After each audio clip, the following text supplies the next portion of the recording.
Kegiatan ekonomi yang merupakan bagian integral dari kehidupan sehari-hari yang melibatkan berbagai aktivitas seperti produksi, distribusi, dan konsumsi barang serta jasa.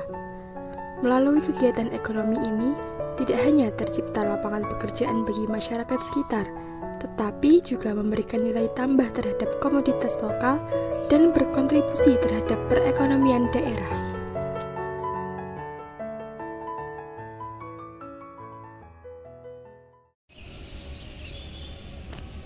Halo teman-teman, perkenalkan nama saya Sadila Maida dan saya Lia Dini Ulia dan Halo, dan saya Muhammad Amin Ramadhani. Oke, ya. Tujuan kami di sini adalah untuk mengobservasi bagaimana keadaan ekonomi makro yang ada di Desa Pegenjeran. Tapi sebelum itu teman-teman tahu gak nih apa itu ekonomi makro? Ekonomi makro, teman-teman. Ini adalah cabang ilmu ekonomi yang mempelajari perilaku, kinerja, struktur, dan pengambilan keputusan ekonomi dengan fokus utama pada gambaran besar perekonomian dan bagaimana berbagai faktor. Ya, tempat kami observasi di Desa Pegenjeran, sebuah tempat yang kaya akan budaya, tradisi, dan tentunya potensi ekonomi yang menarik untuk diteliti. Hari ini kita akan melakukan observasi mendalam tentang kondisi ekonomi makro di desa ini. Ekonomi makro yang melibatkan studi tentang seluruh perekonomian, mencakup berbagai aspek seperti pendapatan, tingkat pengangguran, inflasi, dan kebijakan pemerintah. Observasi ini bertujuan untuk memahami bagaimana faktor-faktor tersebut mempengaruhi kehidupan sehari-hari penduduk desa.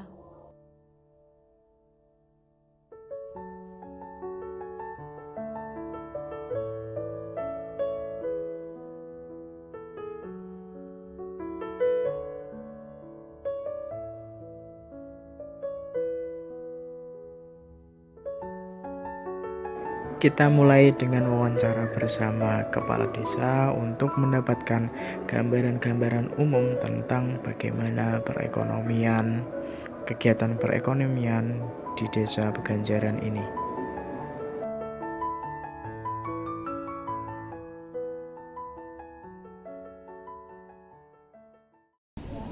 Assalamualaikum warahmatullahi wabarakatuh.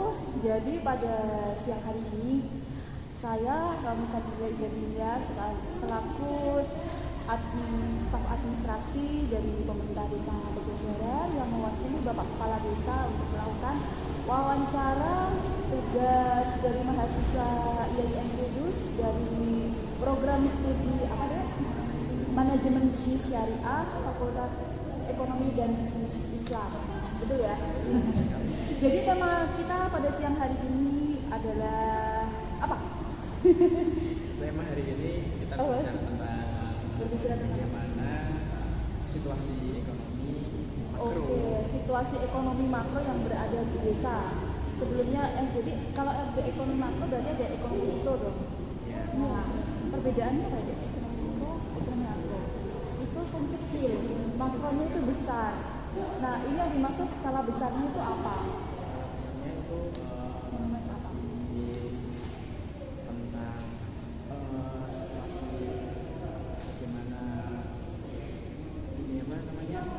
penghasilan masyarakat,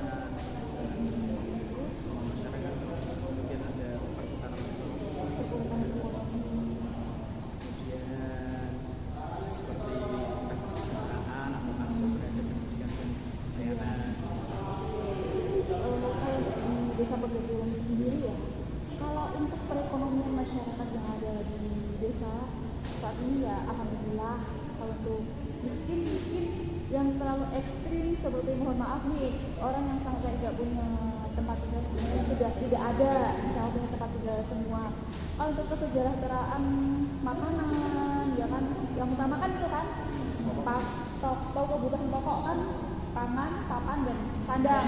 Nah itu insya Allah ya sudah terpenuhi, biarpun kadang ya masih ada yang maksudnya prihatin tapi tidak terlalu memprihatinkan sekali, tidak ada. Alhamdulillah ya kebetulan di Kabupaten Kudus sendiri kan kita kan ada pabrik ya gitu, pabrik rokok, terus pokoknya banyak lah pabrik rokok yang ada di Kabupaten Kudus. Nah itu termasuk yang membuat masyarakat kita itu menjadi pekerja aktif ya kan, banyak warga dari Peganjaran di sini itu mereka menjadi buruh pabrik. Dan alhamdulillah buruh pabrik tuh nggak ada yang buruh pabrik, nggak ada buruh pabrik sekarang kan sejahtera semua, ya kan? Gimana enggak? Dia dapat premi, belum lagi dapat DBH CHT-nya, ya kan? Terus juga THR juga dapat double kayak gitu kan? Dan sekarang kan CSR yang ada di pabrik juga sudah memperhatikan pekerjanya, ya kan?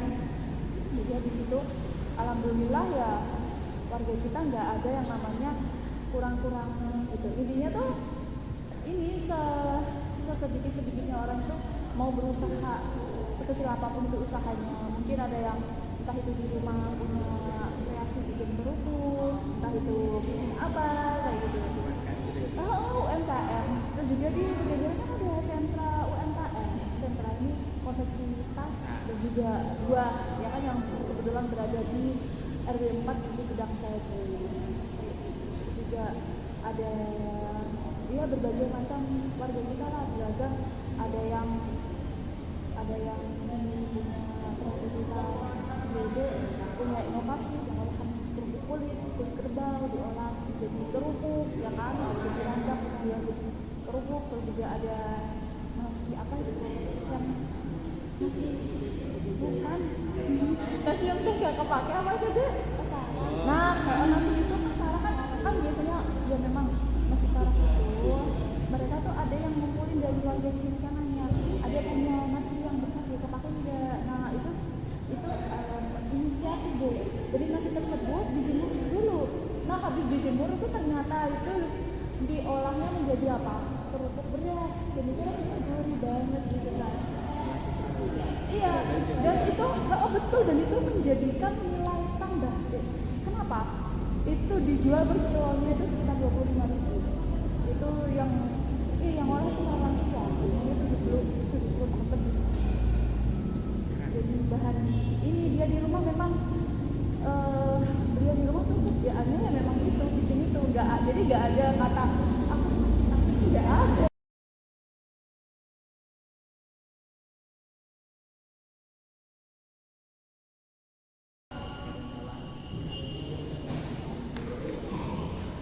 Sama-sama deh, begitu juga saya kalau begitu saya sama ya salah tutur kata kalau misal ada hal yang tidak berkenan di hati, mohon maaf atas nama pribadi. Oke. Meluangkan hati ya. Oke. Nanti ada potongan nggak? Nggak ada potongan. Yaudah kita salam dulu bareng-bareng. Seru gini malah.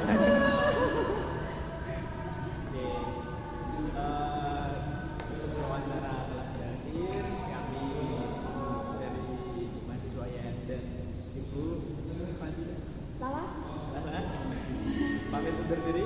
Assalamualaikum warahmatullahi wabarakatuh. Desa Peganjaran merupakan desa yang sejahtera dengan kondisi sandang, pangan, dan papan yang terpenuhi dengan baik. Mayoritas warga desa ini bekerja sebagai buruh pabrik, dan sentra UMKM di Peganjaran yang berlokasi di Dukuh Gedang Sewu terkenal dengan produksi tas dan perdagangan buah. Ekonomi di desa ini berputar dengan sangat baik, didukung oleh banyak bantuan yang masuk.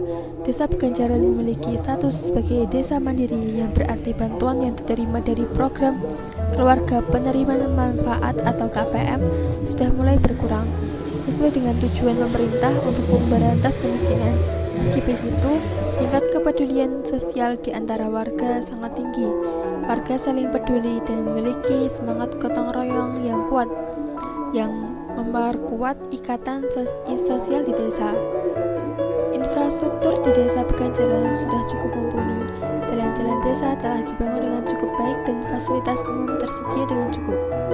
Dalam bidang pendidikan, desa Peganjaran memiliki berbagai fasilitas mulai dari PAUD, RA, 3 SD, 2 MI, MTS, MA, serta TPG. Selain itu, lembaga pendidikan non-formal seperti tempat les juga banyak di desa ini. Kesehatan masyarakat desa Peganjaran juga mendapat perhatian serius. Terdapat 5 posyandu, 1 di setiap dukuh, serta 1 pusat kesehatan desa atau PKD. Ada program pemberian makanan tambahan bagi ibu hamil dibiayai dari dana desa.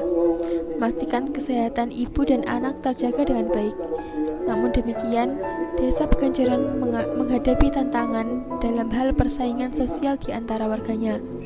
Ada kecenderungan di mana warga merasa tidak bersyukur dengan apa yang mereka miliki sehingga terjadi kompetisi. Jika satu tetangga memiliki sesuatu, yang lain merasa perlu membeli yang lebih mahal atau lebih baik, meski harus berutang ke bank tanpa mempertimbangkan kemampuan membayar. Ini menjadi tantangan tersendiri yang perlu dikelola agar tidak menimbulkan masalah keuangan dan sosial di masa depan.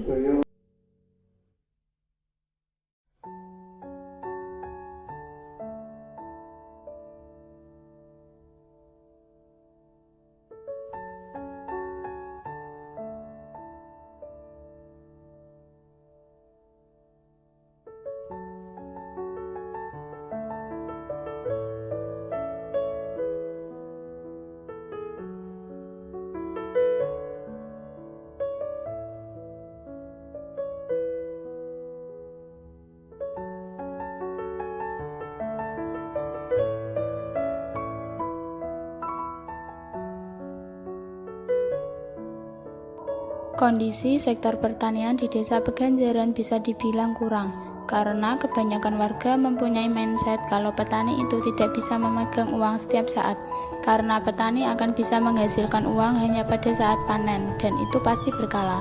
Mungkin banyak petani yang mengeluh karena mereka tidak mempunyai inovasi bagaimana mengelola pertanian.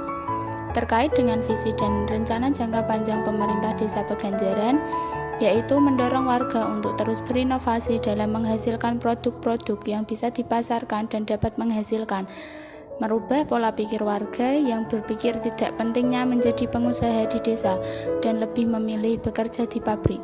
Untuk hal itu, di desa Peganjaran mengumpulkan dan mengadakan komunitas pengusaha dan mendorong warga agar bisa memakai bahan baku yang dihasilkan di desa Peganjaran.